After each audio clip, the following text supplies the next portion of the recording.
বিসমিল্লাহির রহমানির রহিম। আসসালামু আলাইকুম। ত্রিকোণমিতির বেসিক ক্লাসে তোমাদের সকলকে স্বাগতম। তোমাদের সাথে আছি আমি মোহাম্মদ জাকের সরকার ফিরোজ। তো ত্রিকোণমিতির একদম বেসিক থেকে আমরা আলোচনা করব। প্রথমেতেই জেনে নেই যে ত্রিকোণমিতিটা মূলত কি। ত্রিকোণমিতিটা দেখো, এটাকে যদি আমি ভাঙ্গি, দুইটা জিনিস, একটা হচ্ছে কি ত্রিকোণ, তাই না? আরেকটা হচ্ছে মিতি। তাহলে ত্রিকোণ বলতে আমরা বোঝাই তিনটা কোণ, এবং মিতি হচ্ছে পরিমাপ। এখান থেকে আমরা বলতে পারি ত্রিকোণমিতি হচ্ছে তিন কোণের পরিমাপ। আচ্ছা, যেহেতু তিন কোণের কথা আসলো, তো তিন কোণ যেহেতু আসছে, আমাদের একটা ত্রিভুজ আসবে, কেননা শুধুমাত্র ত্রিভুজেই তিনটি কোণ পাওয়া সম্ভব। দেখো, এখানে একটা কোণ, দুইটা কোণ এবং তিনটা কোণ। তুমি যদি চতুর্ভুজ কিংবা পঞ্চভুজ অন্য যে কোনো কিছু আঁকো, এখানে তিনটা কোণ পাওয়া সম্ভব নয়।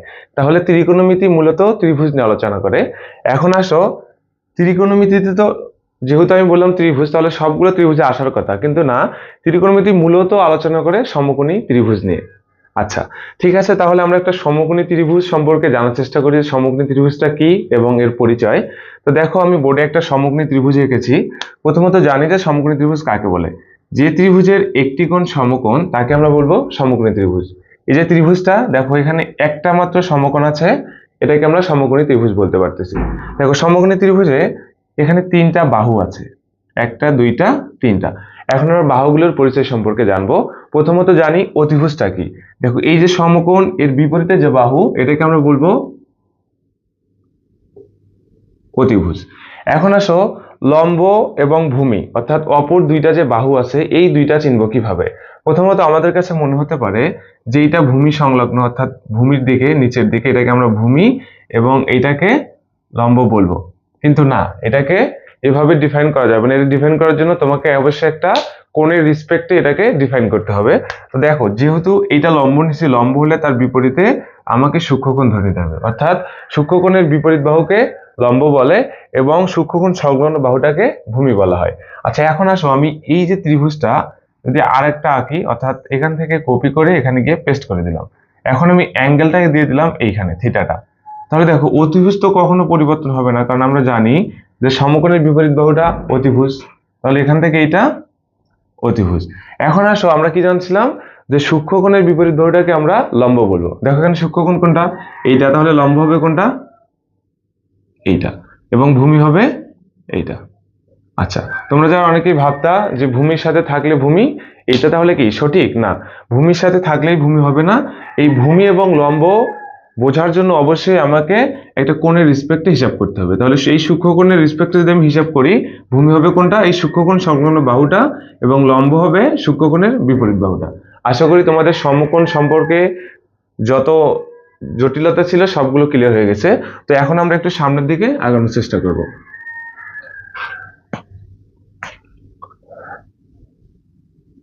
আচ্ছা, এখন আমরা জানবো ত্রিকোণমিতিক অনুপাত সম্পর্কে।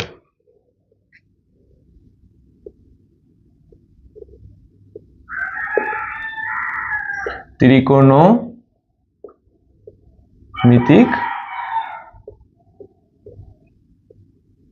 অনুপাত। দেখো, ত্রিকোণমিতিক অনুপাতটা মূলত কি?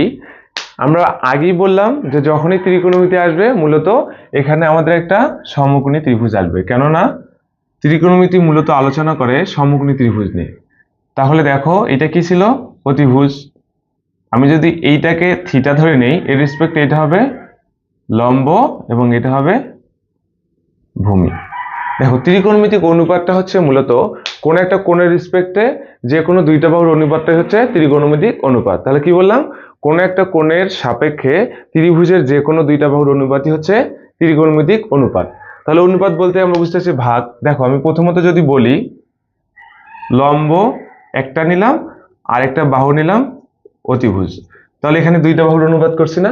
এটা একটা অনুপাত। এবার আমি যদি বলি ভূমি বাই অতিভুজ, এখানে একটা অনুপাত। এবং আরেকটা যদি বলি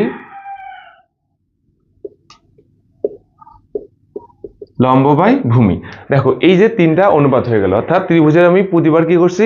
একবার লম্ব নিলাম, একবার অতিভুজ নিলাম। অর্থাৎ ত্রিভুজের দুইটা বাহু নিছি, এখানে ভূমি অতিভুজ এবং এখানে লম্ব ভূমি। তো দুইটা করে বাহু নিয়ে একটা করে অনুপাত করছি। তাহলে এগুলোকে আমি বলতে পারতেছি ত্রিকোণমিতিক অনুপাত। দেখো, লম্ব বাই অতিভুজ যখন থাকবে, এটাকে আমরা প্রকাশ করতে পারি সাইন থিটা দ্বারা। ভূমি বাই অতিভুজ যখন থাকে, এটাকে আমরা প্রকাশ করি cos থিটা এবং এটাকে বলি লম্ব বাই ভূমি tan থিটা। এটা আমরা মনে রাখতে পারি ছন্দ দিয়ে যে এটা হচ্ছে সাগরে লবণ অতি, এখানে মনে রাখতে পারি কবরে ভূত অতি, এবং এটাকে মনে রাখতে পারি টেরা লম্বা ভূত। তো দেখো এগুলো আসলে অনেক আগে যখন আমরা 9-10-এ পড়ছি এগুলো আমাদের জানার কথা, তো এগুলো আমাদের এখন প্রয়োজন পড়ে না। তারপরেও আমি শুধু একটু দেখি, সাগরে এখানে কি সাইন, লবণ মানে লম্ব, এবং অতি হচ্ছে কি অতিভুজ।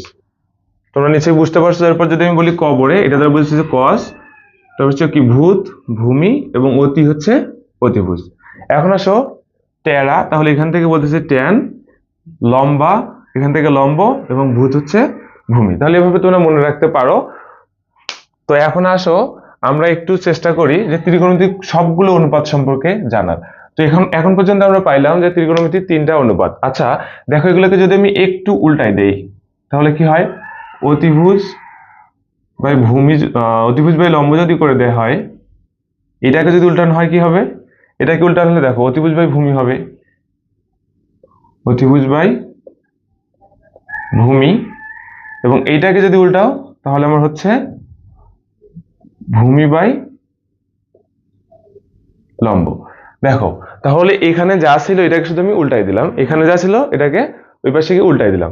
তাহলে এই যে এখানে অনুপাতগুলো চেঞ্জ হয়ে গেল না, তখন আরো 3টা নতুন অনুপাত আসবে। এটাকে আমরা বলতেছি কোসেক থিটা, এটাকে বলতেছি সেক থিটা, এবং এটাকে বলতেছি কট থিটা। তাহলে দেখো এর বাইরে আর কোনো কি অনুপাত সম্ভব নয়, কেননা আমরা বিন্যাস সমাবেশ থেকে একটা জিনিস জানি, যদি 3টা জিনিসের মধ্যে 2টা নিয়ে সাজানো হয় তাহলে সর্বোচ্চ এটাকে 6 ভাবে সাজানো যেতে পারে। তাহলে দেখো আমার 3টা ছিল না, অতিভুজ লম্ব এবং ভূমি, এই 3টা থেকে আমি কি করছি, প্রতিবার 2টা করে নিয়ে সাজাচ্ছি। তাহলে এখানে 6টা সাজানো সম্ভব, এর বাইরে সাজানো সম্ভব না। এখান থেকে আমরা বলতে পারি যে ত্রিকোণমিতিক অনুপাত কয়টি, 6টি। তাহলে দেখো ত্রিকোণমিতিক অনুপাত হচ্ছে 6টি, কি কি, সাইন থিটা,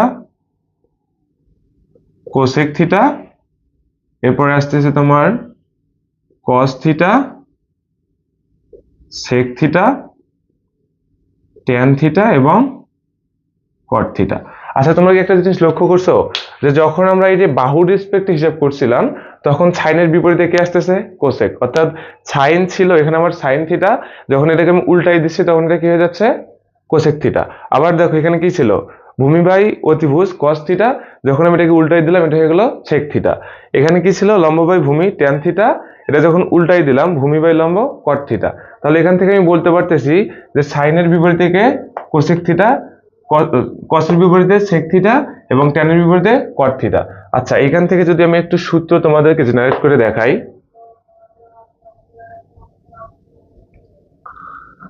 দেখো তাহলে আমি বলতে পারতেছি যে sine theta is equal to 1 by cosec theta,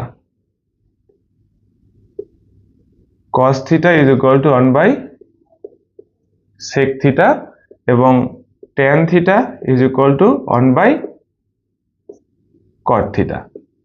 আশা করি জিনিসটা তোমরা বুঝতে পারছো। দেখো আরো 2টা সূত্র আমরা জানি, একটা হচ্ছে ট্যান থিটার সূত্র, tan theta is equal to sine theta by cos theta, এবং cot theta is equal to cos theta by sine theta. তো এই 2টা আমাদের সূত্র। দেখো এই 2টা কিভাবে আসে, আমরা কি জানি, আমরা জানি tan theta is equal to লম্ব বাই ভূমি। আচ্ছা আমি এইখানে কি লিখছি, এখানে লিখছি যে tan theta is equal to sine theta by cos theta. আচ্ছা দেখো সাইন থিটার সমান আমরা কি জানি, লম্ব বাই অতিভুজ, এবং কস থিটার সমান জানি আমি ভূমি বাই অতিভুজ। তাহলে এখান থেকে যদি তুমি এই যে অতিভুজ এবং অতিভুজ কেটে দাও, আলটিমেটলি আমার থাকে কি, লম্ব বাই ভূমি। তাহলে দেখো tan θ আমরা জানতাম লম্ব বাই ভূমি, এবং tan θ sin θ বাই cos θ নেওয়ার পর আমার কি আসতেছে লম্ব বাই ভূমি। তাহলে এখান থেকে প্রমাণিত হয় tan θ sin θ বাই cos θ। অনুরূপভাবে cot θ cos θ বাই sin θ। আশা করি তোমরা এতদূর পর্যন্ত বুঝতে পারছো। তাহলে আমরা এখন পর্যন্ত কি জানলাম, যে ত্রিকোণমিতিক অনুপাত 6টি এবং 6টি অনুপাত সম্পর্কে আমরা বিস্তারিত জানলাম। এখন আমরা একটু সামনের দিকে যাব, তো তোমরা এগুলো উঠায় নাও।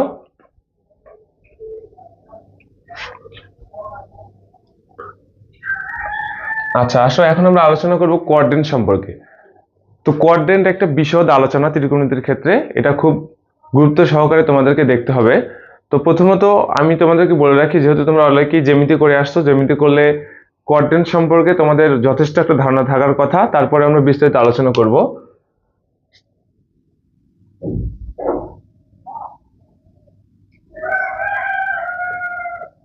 কোঅর্ডিনেট, দেখো কোঅর্ডিনেটটা মূলত কি? কোঅর্ডিনেট বলতে চতুর্ভাগ। তাহলে কোনো একটা সমতলকে যদি আমি 4টি সমান ভাগে ভাগ করি, তখন তাকে আমরা বলবো চতুর্ভাগ। তাহলে দেখো এটা একটা সমতল, এই সমতলকে 4টা সমান ভাগে ভাগ করলাম, এটাকে আমরা কি বলতেছি চতুর্ভাগ। অর্থাৎ এইটা একটা, এটা একটা, এটা একটা এবং এটা একটা, 4টা সমান ভাগ হয়েছে, এটাকে বলতেছি চতুর্ভাগ। দেখো এটাকে বলা হচ্ছে ফার্স্ট কোঅর্ডিনেট, এটাকে সেকেন্ড, এটাকে থার্ড এবং এটাকে ফোর্থ। আচ্ছা জ্যামিতিতে তোমরা যেহেতু জানো, দেখো ভূমি বরাবর যে অক্ষটা, এটাকে আমরা বলতেছিলাম এক্স অক্ষ, এক্স এবং এক্স প্রাইম দ্বারা যাকে প্রকাশ করা হয়। এবং লম্ব বরাবর যে অক্ষটা, এটাকে বলা হয় ওয়াই অক্ষ, যাকে ওয়াই এবং ওয়াই প্রাইম দ্বারা প্রকাশ করা হয়। আচ্ছা কি বললাম আমি? এটাকে বলতেছি প্রথম চতুর্ভাগ, এটাকে দ্বিতীয় চতুর্ভাগ, এটাকে তৃতীয় চতুর্ভাগ এবং এটাকে চতুর্থ চতুর্ভাগ। আচ্ছা দেখো অনেকেই বলতে পারো যে ভাইয়া আমার তো এইটাকে আমি প্রথম না ধরে এটাকে ধরতে পারি। তো এইখানে আসলে আমাদের একটা ইতিহাস আছে যে এটাকে কেন প্রথম ধরা হয়, এটাকে কেন দ্বিতীয় ধরা হয়। দেখো বিজ্ঞানের যখন প্রসার ছিল না, তখন বিজ্ঞানীরা ভাবতো যে সূর্য পূর্ব দিকে ওঠে এবং পশ্চিম দিকে অস্ত যায়। আর তোমরা যারা ম্যাপ দেখছো সবাই জানো যে উত্তর সবসময় উপর দিকে থাকে। দেখো উত্তর, তাহলে এটা কি হবে দক্ষিণ, এটা হবে পূর্ব এবং এটা হবে পশ্চিম। আচ্ছা আমি কি বললাম, যে যখন বিজ্ঞানের প্রসার ছিল না, তখন বিজ্ঞানীরা ভাবতো যে সূর্য পূর্ব দিক থেকে ওঠে এবং বামাবর্তে পশ্চিম দিকে অস্ত যায়। তাহলে দেখো পূর্ব এটা না, এখান থেকে বামাবর্তে যদি এইদিকে ঘোরা হয়, তাহলে এইভাবে চলবে না। তো এই জন্য তখন থেকে বিজ্ঞানীরা এভাবেই কোঅর্ডিনেটটাকে নামকরণ করছে, যে এটা ফার্স্ট কোঅর্ডিনেট, এটা সেকেন্ড কোঅর্ডিনেট, এটা থার্ড কোঅর্ডিনেট এবং এটা ফোর্থ কোঅর্ডিনেট। তো আমরা এইভাবেই জানার চেষ্টা করব যে সবসময় ফার্স্ট কোঅর্ডিনেট কোনটা হবে, এইটা, এবং বামাবর্তে ধারাবাহিকভাবে সবগুলো কোঅর্ডিনেট আমরা জানবো। আচ্ছা দেখো তাহলে আমি কি বললাম, যে জ্যামিতিতে আমরা কোঅর্ডিনেট সম্পর্কে বিস্তারিত জেনেছি, তারপরেও ত্রিকোণমিতিতে আমাদের জানতে হবে। তো জ্যামিতিতে আমরা যা জেনেছি, যখন ফার্স্ট কোঅর্ডিনেটে কোনো একটা বিন্দু থাকতো, এই বিন্দু অর্থাৎ এক্স এবং ওয়াই, কোটি এবং ভুজ, এই বিন্দুর যদি আমাদের জানা থাকে, এই দুইটাই কি হবে পজিটিভ। তাহলে এইটা আমরা জানতাম। দেখো তোমরা এটা এইভাবে একটু মনে রাখতে পারো, যে যখন এক্স এবং ওয়াই আছে, এই দুইটাতে কোনো প্রাইম নেই, তার মানে এইখানে যে কোনো বিন্দু থাকুক সেটা কি হবে প্লাস কমা প্লাস। দেখো এইখানে যদি আসো, এখানে যদি একটা বিন্দু নাও, এই বিন্দুতে দেখো এক্স এর ক্ষেত্রে প্রাইম আছে, তার মানে বলতে পারি যে এটা মাইনাস, এবং ওয়াই দেখো প্রাইম নেই, তাহলে এটা প্লাস। এখন তৃতীয় কোঅর্ডিনেটে দেখো এক্স এর প্রাইম, ওয়াই এর প্রাইম, তাহলে আমার বিন্দুটা কি হতে পারে মাইনাস কমা মাইনাস। আচ্ছা চতুর্থ কোঅর্ডিনেটে দেখো এক্স এর প্রাইম নাই, তাহলে কি হবে কোনো একটা বিন্দু থাকলে এটা প্লাস, ওয়াই দেখো প্রাইম, তাহলে এটা হবে মাইনাস। তো আমরা এটা জ্যামিতিতে শিখছি, তারপরে দেখলাম। এখন আসো যে ত্রিকোণমিতিতে কোঅর্ডিনেটের কাজ কি। আমরা কিছুক্ষণ আগেই জানলাম যে ত্রিকোণমিতিক অনুপাত 6টা, একটা হচ্ছে সাইন থিটা, বিপরীত থেকে কোসেক থিটা, এরপরে কস থিটা, বিপরীত হচ্ছে সেক থিটা, ট্যান থিটা এবং এর বিপরীতে ছিল কট থিটা। তাহলে দেখো এই যে 6টা ত্রিকোণমিতিক অনুপাত, এগুলো কে কোন কোঅর্ডিনেটে পজিটিভ এবং কোন কোঅর্ডিনেটে নেগেটিভ হবে, এই জিনিসটা জানার জন্যই আমাদের কোঅর্ডিনেট সম্পর্কে জানতে হবে। তো প্রথমত আমরা জানার চেষ্টা করি যে কোন অনুপাতগুলো ফার্স্ট কোঅর্ডিনেটে পজিটিভ। দেখো এইটা আমরা মূলত জানবো একটা ছন্দের মাধ্যমে, অল স্টুডেন্ট টেক কেয়ার। তাহলে কি লিখতেছি আমি, অল স্টুডেন্ট টেক কেয়ার। দেখো এখানে কয়টা ওয়ার্ড, 4টা ওয়ার্ড, তাহলে এটাকে আমি বলতেছি 1 নম্বর ওয়ার্ড, এটাকে 2 নম্বর ওয়ার্ড, এটাকে 3 নম্বর ওয়ার্ড এবং এটাকে 4 নম্বর ওয়ার্ড। আচ্ছা তুমি যদি একটু লক্ষ্য করো, দেখো আমার কোঅর্ডিনেট কয়টা ছিল, 4টা, এখানে ওয়ার্ড কয়টা, 4টা। তো প্রথমত আমি কি করব, যে 1 এর সাথে 1 মিলাবো, তাহলে এখানে আমি কি দেব, 1 এ অল, 2 এ কি দেব, স্টুডেন্ট, 3 নম্বরে কি দেব, টেক, এবং 4 নম্বরে দেব কেয়ার। আচ্ছা দেখো এগুলো কেন দিলাম, এখান থেকে আমি কি দিছি, এখানে অল, তাহলে দেখো ত্রিকোণমিতির টোটাল অনুপাত আমার কয়টা ছিল, 6টা, তাহলে বলতে পারি কি অল অনুপাত সবগুলো কি হবে জায়গাতে ধনাত্মক। আচ্ছা তাহলে কোনো ঋণাত্মক অনুপাত থাকবে, থাকবে না। এখন আসো 2 নম্বর কোঅর্ডিনেটে, এই কোঅর্ডিনেটে কি আছে, এখানে স্টুডেন্ট, তাহলে এর প্রথম অক্ষরটা কি, এস। দেখো আমরা যে 6টা অনুপাত লিখছিলাম, এখানে শুধুমাত্র একটাতে এস আছে, এটা কি সাইন থিটা, তাহলে আমি বলতেছি যে সাইন এবং এর বিপরীতে কে ছিল, কোসেক। তাহলে দ্বিতীয় কোঅর্ডিনেটে সাইন এবং কোসেক এই দুইটা হবে ধনাত্মক, আর বাকি থাকতেছে 4টা অনুপাত, এই 4টা এখানে হবে ঋণাত্মক।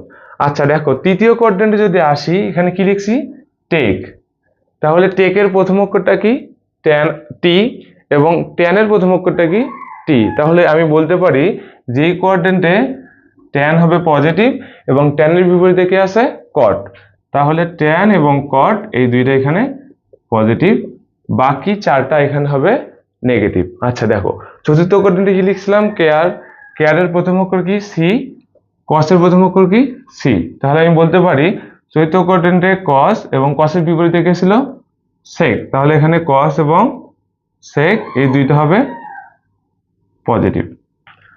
তাহলে তোমরা আশা করি বুঝতে পারছো যে ফার্স্ট কোয়াড্রেন্টে অল পজিটিভ, সেকেন্ড কোয়াড্রেন্টে সাইন এবং কোসেক পজিটিভ, বাদ বাকি 4টা নেগেটিভ, এখানে ট্যান এবং কট পজিটিভ, বাদ বাকি 4টা নেগেটিভ, এবং এইটাতে কস ও সেক পজিটিভ এবং বাকি 4টা কি হবে, নেগেটিভ।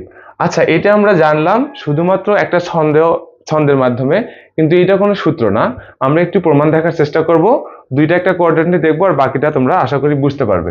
তো দেখো প্রমাণটা যদি আমরা একটু দেখার চেষ্টা করি,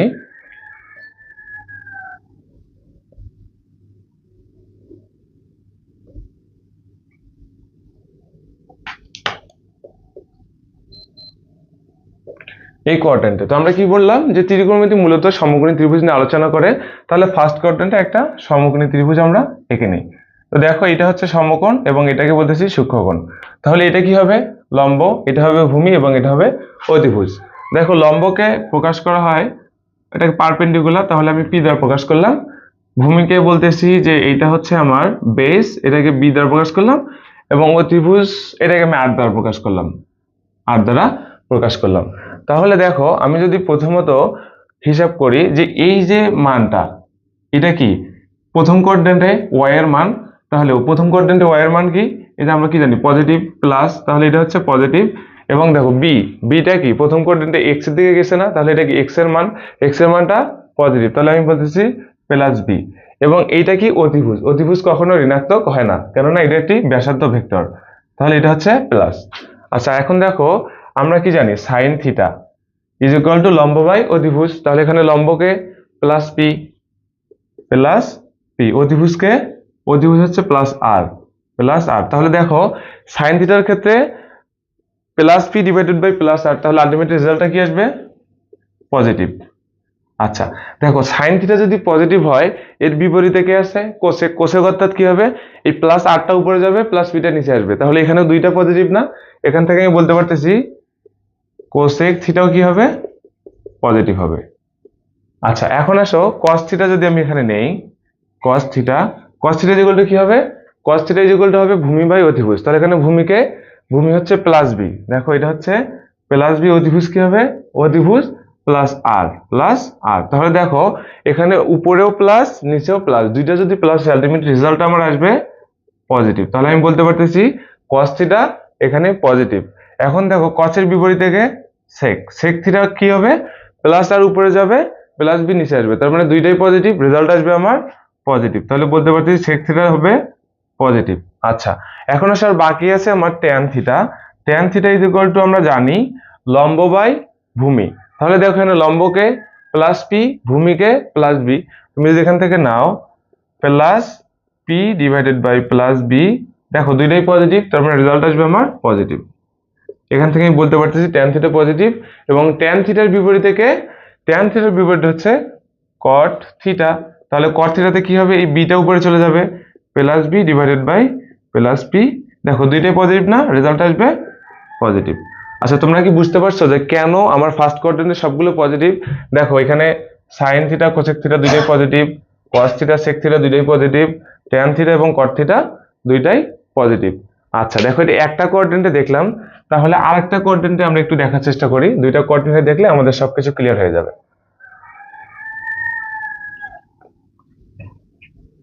তো দেখো, আমরা ফার্স্ট কোয়াড্রেন্ট যেহেতু করলাম, সেকেন্ডটা করবো না, আমরা থার্ড কোয়াড্রেন্টে করবো।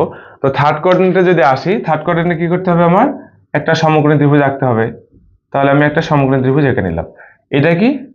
সমকোণ, এবং এটাকে বলতেছি সূক্ষ্মকোণ। তাহলে এটা থিটা। দেখো, তাহলে আমরা কি জানি? সমকোণের বিপরীতে অতিভুজ, অতিভুজকে আমরা কি দ্বারা প্রকাশ করছিলাম?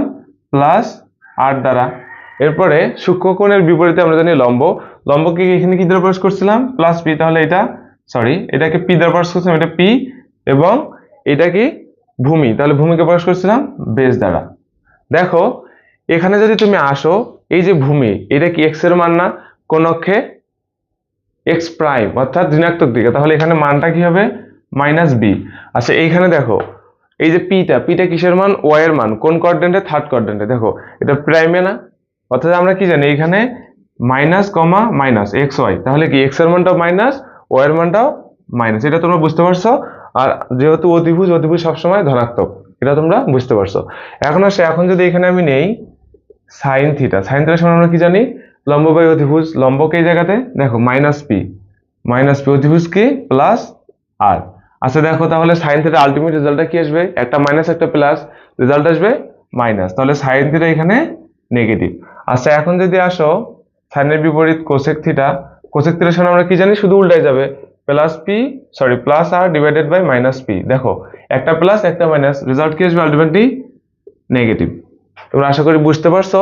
এখন যদি দেখো cos থিটা, যেগুলো কি জানি? ভূমি বাই অতিভুজ। তাহলে ভূমিকে এখানে মাইনাস বি ডিভাইডেড বাই অতিভুজ হচ্ছে প্লাস আর। একটা মাইনাস একটা প্লাস, রেজাল্ট কি? নেগেটিভ।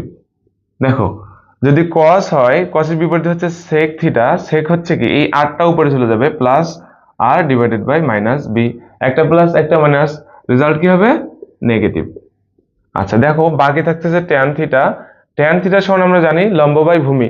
দেখো এখানে লম্ব হচ্ছে মাইনাস পি, ভূমি হচ্ছে মাইনাস বি। তাহলে দেখো মাইনাস মাইনাস দুইটা যদি মাইনাস হয়, রেজাল্ট আলটিমেটলি কি আসে? পজিটিভ। তাহলে রেজাল্ট হবে আমার পজিটিভ। তাহলে ট্যানের বিপরীতে হচ্ছে কট থিটা কি হবে? এইটা উপরে চলে যাবে, minus B divided by minus P. এখানেও কি? দুইটা নেগেটিভ, মাইনাস মাইনাস প্লাস হয়ে যাবে, তাহলে এটা পজিটিভ। তাহলে দেখো থার্ড কোয়াড্রেন্টে শুধুমাত্র পজিটিভ কে হচ্ছে ট্যান এবং কট, আর এই যে বাকি চারটা, এই চারটা কি হবে? নেগেটিভ। তাহলে তোমরা আশা করি বুঝতে পারছো। তো এইখান থেকে আমরা এগুলো জাস্ট প্রমাণ দেখলাম, কিন্তু আমাদের মনে রাখতে হবে যে অল স্টুডেন্ট টেক কেয়ার, এটার মাধ্যমে আমরা মনে রাখবো প্রথম কোয়াড্রেন্টে, এক নম্বর কোয়াড্রেন্টে কি? All positive. দুই নম্বর কোয়াড্রেন্টে স্টুডেন্ট, এখানকার এস এবং সাইনের প্রথম অক্ষর এস, তাহলে দুই নম্বর কোয়াড্রেন্টে সাইন এবং কোসেক পজিটিভ। তিন নম্বর কোয়াড্রেন্টে যদি আসো, দেখো এখানে টেনের প্রথম অক্ষর টি, এবং টেকের প্রথম অক্ষর টি এবং ট্যানের প্রথম অক্ষর টি, তাহলে এই কোয়াড্রেন্টে ট্যান এবং ট্যানের বিপরীতে কট, এই দুইটা পজিটিভ। চতুর্থ কোয়াড্রেন্টে দেখো কেয়ার, এইখানে যদি আসো কেয়ারের প্রথম অক্ষর সি এবং কসের প্রথম অক্ষর সি, তাহলে এখানে কস এবং কসের বিপরীতে সেক, এই দুইটা পজিটিভ। আশা করি তোমাদের কোয়াড্রেন্ট সম্পর্কে একটা মোটামুটি ধারণা চলে আসছে, ত্রিকোণমিতিয় কোয়াড্রেন্টের কাজ কি। আসলে কোয়াড্রেন্ট নিয়ে আমরা আরো একটু বিস্তারিত জানার চেষ্টা করব।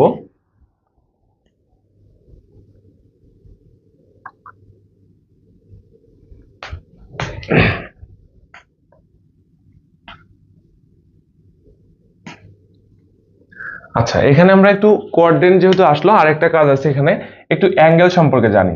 দেখো এটা হচ্ছে আমার কোয়াড্রেন্ট, আমরা জানি এটা এক্স এবং এটা এক্স প্রাইম, এটা ওয়াই এবং এটা ওয়াই প্রাইম। আচ্ছা দেখো অ্যাঙ্গেলটা মূলত কি, অ্যাঙ্গেল আমরা জানি যে দুইটা এরকম সরলরেখা যখন ছেদ করে তখন এটা কোণের উৎপন্ন হয়। কিন্তু দেখো ত্রিকোণমিতির ক্ষেত্রে, জ্যামিতির ক্ষেত্রে যখন আমরা অ্যাঙ্গেল সম্পর্কে জেনেছি, এখানে অ্যাঙ্গেলের একটা লিমিটেশন আছে। সর্বোচ্চ কোণের লিমিটেশনটা থাকবে 0 থেকে 360 ডিগ্রি পর্যন্ত। কিন্তু ত্রিকোণমিতির কোণ এখানে কোনো লিমিট নাই, এটা 0 থেকে ইনফিনিটি পর্যন্ত চলতেই থাকবে। দেখো ত্রিকোণমিতির কোণটা কি, এক্স অক্ষের ধনাত্মক দিকের সাথে কোনো একটা রেখা কি করে, যদি এরকম ঘুরতে থাকে বামাবর্তে ঘুরতে থাকে তখন অ্যাঙ্গেলের সৃষ্টি হয়। দেখো এখান থেকে শুরু করে এই একটা এখানে অ্যাঙ্গেল সৃষ্টি করলো। আবার কি এ যদি একবার ঘুরে আসে এখানে, দেখো 360 প্লাস হয়ে গেছে না।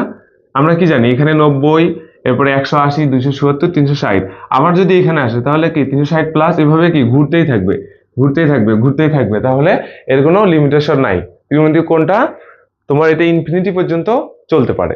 তাহলে আমরা কি জানলাম যে জ্যামিতিক কোণের একটা লিমিটেশন আছে, এই লিমিটেশনটা কত পর্যন্ত, 0 ডিগ্রি থেকে 360 ডিগ্রি পর্যন্ত। কিন্তু ত্রিকোণমিতির যে অ্যাঙ্গেল এর কোনো লিমিটেশনটা নেই। আচ্ছা দেখো যেহেতু আমি জানি এক্স অক্ষের ধনাত্মক দিক থেকে অ্যাঙ্গেল শুরু হয়, বলতে পারি যে এটা আমার 0। আচ্ছা যদি এখানে একবার আসে 90, এখানে আসলে 180, এখানে যদি আসে 277, দেখো আবার যদি এখানে আসে কত হবে 360, যদি আবার এখানে আসে কত হবে 450, এখানে যদি আবার আসে কত হবে 540, এখানে যদি আসে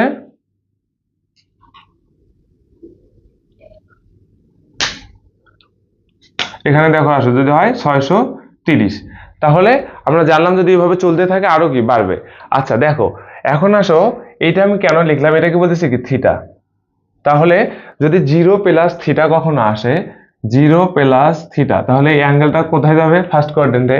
এখন আসো যদি আমার 90 প্লাস থিটা, থিটা বলতে এখানে বোঝাচ্ছি সূক্ষ্মকোণ, তাহলে 90 এর সাথে যদি একটা থিটা যোগ হয় তখন কি আসবে 90 প্লাস থিটা, এই কোয়াড্রেন্টে আসবে। এখন আসো যদি বলি 450 প্লাস থিটা, 450 আবার এইখানে, এর সাথে যদি একটা সূক্ষ্মকোণ যোগ হয় অর্থাৎ 90 থেকে কম যোগ হয় তাহলে এখানে চলে আসবে। আরেকটা জিনিস দেখো 180, এটা কি 180 এখানে না, তাহলে মাইনাস যদি একটা সূক্ষ্মকোণ বিয়োগ করি এই কোয়াড্রেন্টে আসবে। এখন দেখো 540, এটা 540 মাইনাস যদি একটা সূক্ষ্মকোণ বিয়োগ করি এটাও এখানে চলে আসবে। এখানে দেখো আমি কি লিখছিলাম 0 প্লাস থিটা, একটা সূক্ষ্মকোণ যদি 0 এর সাথে যোগ করি এই কোয়াড্রেন্টে যাবে। দেখো 360 আছে না, তাহলে 360 মানে কি একবার ঘুরে এসেছে এখান পর্যন্ত, আবার যদি একটা সূক্ষ্মকোণ যোগ করে দিই আলটিমেটলি এখানে চলে যাবে। তাহলে 360 প্লাস থিটাটাও এখানে চলে আসবে। এখন দেখো যদি 90 মাইনাস 90 বলতে এখান পর্যন্ত গেছে, যাওয়ার পর যদি একটা সূক্ষ্মকোণ এখানে বিয়োগ করে দেয় অর্থাৎ 90 থেকে কম কোনো একটা কোণ যদি এখানে বিয়োগ করে দেই, কোণটা এখানে চলে আসবে না 90 মাইনাস থিটা। আবার 450 মাইনাস থিটাটাও কোথায় চলে আসবে, এখানে চলে আসবে। তাহলে আমরা বলতে পারতেছি যদি কখনো এই কোণগুলো থাকে তখন এর অবস্থান কোথায় হবে, ফার্স্ট কোয়াড্রেন্টে। যদি কখনো এরকম কোণ থাকে এর অবস্থান হবে সেকেন্ড কোয়াড্রেন্টে। এবং যদি কখনো দেখো 180 সাথে যদি একটা সূক্ষ্মকোণ যোগ করে দেই, এটা কোথায় হবে, এইখান পর্যন্ত 180, এর সাথে যোগ একটা থিটা, তাহলে এখানে চলে আসবে। আবার দেখো তুমি যদি 540 প্লাস থিটা করো এটাও এখানে চলে আসবে। এখন আসো 270 এর সাথে যদি তুমি মাইনাস থিটা করো এটা কোথায় চলে আসবে, এখানে 270, এর সাথে মাইনাস হলে মাঝামাঝি কোথায় চলে আসবে 630টাও সেম এখানে চলে আসবে। তাহলে বুঝতে পারলাম যদি এই কোণগুলো হয় এর অবস্থানটা হবে থার্ড কোয়াড্রেন্টে, এবং 270 প্লাস থিটা হলে চতুর্থ কোয়াড্রেন্টে চলে যাবে, 630 প্লাস থিটা হলে চতুর্থ কোয়াড্রেন্টে চলে যাবে। আবার দেখো 0 মাইনাস থিটা যদি হয় এটা কোথায় চলে আসবে, চতুর্থ কোয়াড্রেন্টে, এবং 360 মাইনাস থিটা হলে এটার অবস্থান হবে চতুর্থ কোয়াড্রেন্টে। আশা করি তোমরা কোন কোণগুলো কোন কোয়াড্রেন্টে হবে এগুলো সব ক্লিয়ার ভাবে বুঝতে পেরেছো।